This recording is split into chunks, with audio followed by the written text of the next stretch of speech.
Some of you who are on social media may have seen this meme that goes, well, we all failed that test in 2015 when it asked, where do you see yourself 5 years from now?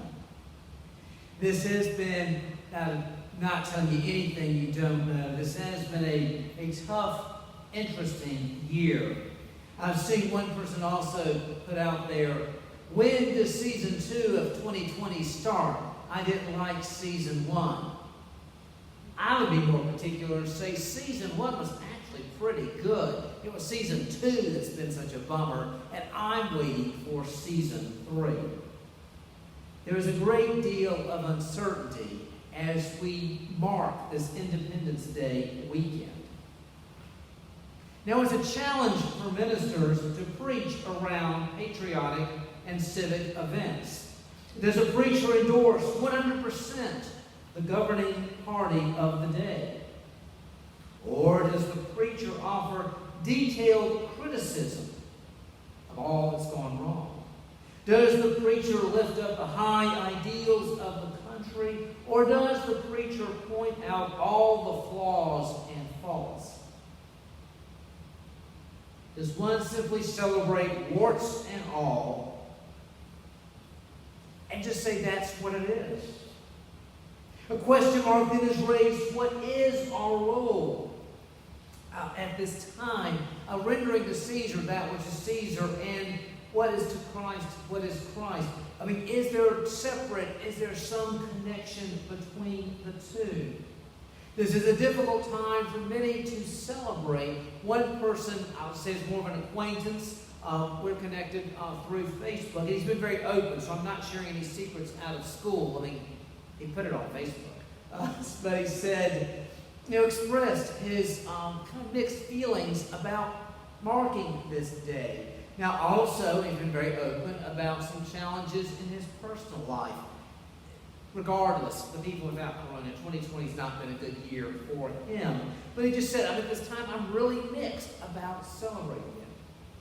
Now, do not get me wrong. I have a deep appreciation of our country and of our history. I'm even a member of Sons of the American Revolution. Not active in any chapter here, but some years ago back in Georgia. But I've got the documented American Revolution service, and actually to join on a couple of other lines as well. So do not hear it that way, and it's in a negative way. But this is a difficult time, and this is a very odd time to be celebrating independence. At this moment, we still have the corona pandemic. A question mark is how long, what responses and procedures must be taken, and what will the new normal be looking like, and when will it begin? This is a time of great division, a time, and I think to say here, it's a time for a lot of listening. One sermon is not going to fix everything. There are actually many, many narratives that need to go on the table, and this requires a lot of listening from all sides. And in the midst of this, there is that question mark. What is the church's mission in Coronaville at this time in the history of the country and really in post-Christian America? Today, you may have noticed, is essentially a service of prayers. Prayers that are given, the standard prayers, special prayers for the day, and even the hymns, which are sung prayers in reality. And each one's been very specifically picked for this day. This is a time, a service given to prayer. Now, this is not a cop-out, because authentic prayer seeks answers and direction and purpose. A story I've shared before, and I'm sure I will share again, comes from Eugene Peterson in one of his books. Some of you may have read The Message or heard about The Message. It's a paraphrase of the Bible. He's written other books too. In a particular one, Working the Angles, he talks about the importance of prayer, and he speaks about the Psalms, which was the prayer book and hymn book of the Hebrew people. And some scholars poo-pooed some of the Psalms, saying, oh, it's a later period, and it's just it's kind of a whatever section. And he said, actually, by doing some research, this fellow named Mo Winkle, and I'm sure I've slaughtered the pronunciation, was doing some research on Teutonic tribes and their collected lore. The Teutons, they are the ancestors of the Germanic tribes, or the Angles and the Saxons, the Jews. They gave it up into Scandinavia. So any of us here of Anglo-Saxon, Germanic, Scandinavian heritage, these are our people, okay, in that case. And found that they had a set of prayers that they used in hymns composed about the same time. The Teutons, before they did anything, would pray, would sing about it. And it was meant to set the stage. It wasn't an afterthought. It was something to set the stage. It gave them definition and purpose and direction. It was something powerful for them. And this is a time when we need to pause and pray. There are many transitions in life when a person finds themselves there. A couple raising children at different stages along the way. A job situation that requires responses. How do I respond? Is it time to look for another job? Or, yeah, I better look for another job. For some, it's a question of vocation. Do I stay on this track or change? It could be something like the empty nest. I think of a story a couple shared, and particularly the wife, how for 28 years, from the birth of their youngest until their birth of the oldest, to when the youngest went off to college was 28 years. They had 4 children of a stair-step situation, and then a little bit beyond that 5th stair, I'm thinking, okay, our chapter's ended in terms of having children. An opportunity came up to adopt a child. We thought, well, yeah, that's something we ought to do. So, yeah, let's bring along number 5 and adopt it. And then after a couple of years, surprise, and so they had 6. And so there they are. They've been raising the children. And finally came the day when they took number 6 off to college. Of course, she said it's about the exact same time they took number 5 to drug rehab. So it wasn't exactly the kind of empty nest entry that they wanted. They still had some things to be handled. But it was the end of an era. And she said, particularly for the wife, she took some time off. She did not take on any new volunteer opportunities. Immediately after that, she spent some time in prayer. What have I become over these years? And what next do you have in store for me?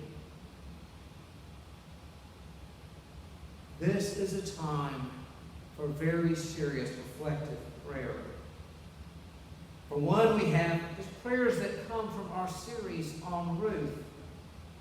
As we looked at the stages, at the process, there was grief in the life of Ruth, and there is grief for us. Opportunities that have been lost recently, celebrations that did not take place, maybe mourning that needed to take place a certain way, and we're having to go to plan B. Economic losses. There's a lot of heartache and just life that's been taking place. There's grief. And then there's a time to look for options, and then a time to make plans. And that is a process. And that requires prayer. At this time, the question, what does it mean to be a citizen in this time and place? And with what impact, how shall we live? And that requires prayer. And prayer for our country. Our country was founded on high ideals, led by flawed people. They did not have the advantage of being perfect, with 2020 vision going back and looking forward. They were flawed people, just like we have flawed people today, doing the best with what they had and knowing what they knew at the time. I think in most cases that's it. This may come as no surprise, but I actually listened to 18 different history podcasts. Now, some of them come out sporadically History of the Ottoman Empire, I've not heard anything for several months from them. Some are once a month, every other week, so it's not like 18 hours a week I'm listening. It's spread out. And I was surprised. This morning I double-checked and I counted on my phone. 18. Wow. But whether it's China or the Inca or the history of the Netherlands, I'm hearing some very common themes. A lot of it's one thing after another. And a lot of people are doing the best they can with what they know at the time and the circumstances that they have, playing the cards that they are dealt. This is a time to prayerfully rediscover what is best and to pursue it. Independence Day is like a birthday. And there's some birthdays, they are landmarks, and you celebrate with a trip or a big party. And some birthdays are meant to be reflective, and I think of some, the number didn't really matter as much as just birthday was a time to think, where am I now and where am I going? Some were just basic celebrations. Do something fun, have the cake, a few friends, and that was it. And some, well, quite frankly, they were just there. You may have marked it, you may have done something, but it's all said and done. Check that one off and on to the next one. Independence Day, our national birthday, can be like that. Some years, big ones to mark, and others, it's just kind of a day for a picnic. This is a time to pray and to ponder what is next, what needs to happen. Now, Sheila announced earlier about bulletins, as we say each week, nothing wrong with that. Drop them off to be recycled. That is an option. However, I would encourage you to take yours with you. Read over these hymns, which are prayers again. Look at these scriptures again. Use this as a tool as you ask yourself, what is Christ calling me to do? He calls us to pray for our country through the words of Timothy. And to render to Caesar what is Caesar, to God the things that are God. And we know there's also a combination thereof. Use that as a tool. Let this Independence Day be one where you ask, Lord, what would you have me to do? Lord, what would you have us to do? In Jesus' name we pray. Amen.